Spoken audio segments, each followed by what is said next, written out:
17 ایون پرزیدنت جمهوری تاجیکستان پیشوای ملت محترم امامعلی رحمان در شهر آستانه جمهوری قزاقستان در همایش دوم آسیای مرکزی چین اشتراک و سخنرانی نمودند.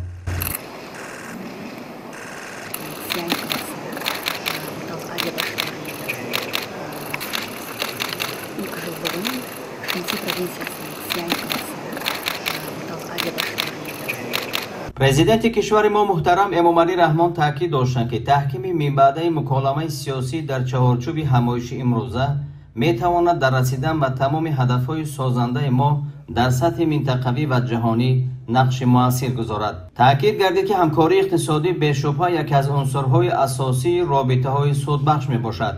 در این سمت ما با تطبیق لایحه‌های مشترک به تحکیم منبعد شریکی بسیار جنبه تجارتی و اقتصادی ما نگرانده شدند اهمیت خاصه می‌دهیم.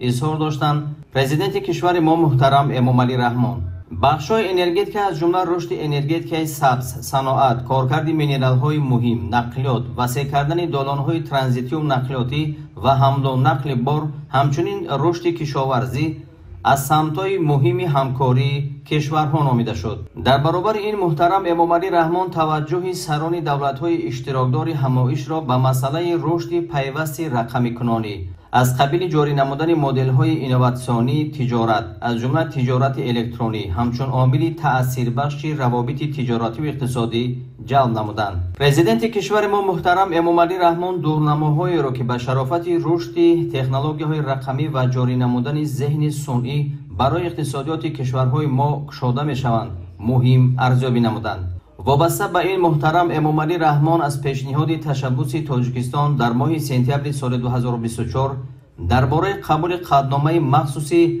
مجمع عمومی سازمان ملل متحد اوید به نقش ذهن صنعی برای فراهم آوردن امکانیت‌های نوی رشد یادآور شدند. گفته شد که تطبیق لایحه‌های مشترک در سمت رشد منبعد همکاری نقلیاتی و لوجستیکی در منطقه، سوداگردانی رسمیات حمل و نقل مولتی‌مودالی بارها و افزایش حجم سودای متقابلا نیز به رشد اقتصادی منطقوی تکانی پرقوت خواهند داد. رهبر دولت ما محترم امامعلی رحمان تشبث تهیه برنامه‌های رشد کلاسترهای صنعتی کمپلکس‌ها را که برای جلب سرمایه و تکنولوژی هوسمندگردانی محلی سازی استحصالات شرایط ایلاوگی فراهم می‌آورد جانبداری نمودند. در همایش پرزیدنت کشور ما محترم امامعلی رحمان همچنین برای پیشبرد روند دوشنبه اوید به حفظ پیریخ‌ها جهت تأمین رشد استوار همکاری منبعد در این ساحه اندیشه‌رانی نمودند. تأمین امنیت آذوقه‌واری، توسعه اقتدار صادراتی منطقه و لوجستیک تحویل محصولات کشاورزی، تشکل اقتصاد سبز در منطقه، اینچنین هماهنگسازی معیارهای فیتوسانیتری و بیطاری از موضوعهای مهم سخنرانی رهبر دولت ما بود.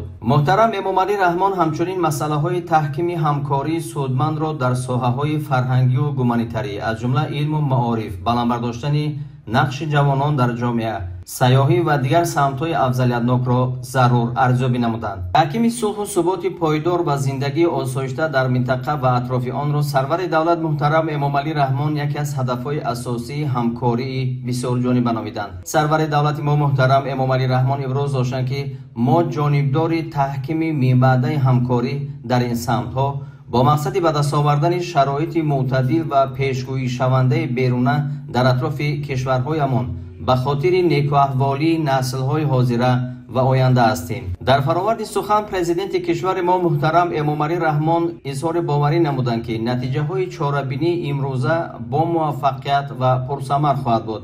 در همایش که با اشتراک سران همه دولت‌های آسیای مرکزی و چین جریان گرفت، مهمترین مسائل وابسته به رشد همکاری مشترک بررسی گردید. از جمله رئیس جمهوری مردمی چین آمادگی و علاقمندی کشورش را بر رشد همه‌جانبه همکاری با کشورهای آسیای مرکزی تاکید نموده از جمله اظهار داشتند که آسیای مرکزی یکی از سمت‌های افضلیت‌ناک والای سیاست خارجی چین میباشد. ӯ ҳамчунин изҳор дошт ки чин омода аст таҷриба ва технологияҳои худро барои рушди кишварҳои осиёи марказӣ дастрас намояд. Дар фароварди ҳамоиш ба таври фосилавӣ маркази ҳамкорӣ дар чаҳорчӯби осиёи марказӣ чин ифтитоҳ ёфт. Аз рӯи натиҷаи кори ҳамоиши дуюми осиёи марказӣ чин як қатор санадҳои муҳим аз ҷумла паймони ҳамсоягии абадӣ, дӯстӣ ва ҳамкорӣ ва эъломияи остона ба имзо расид.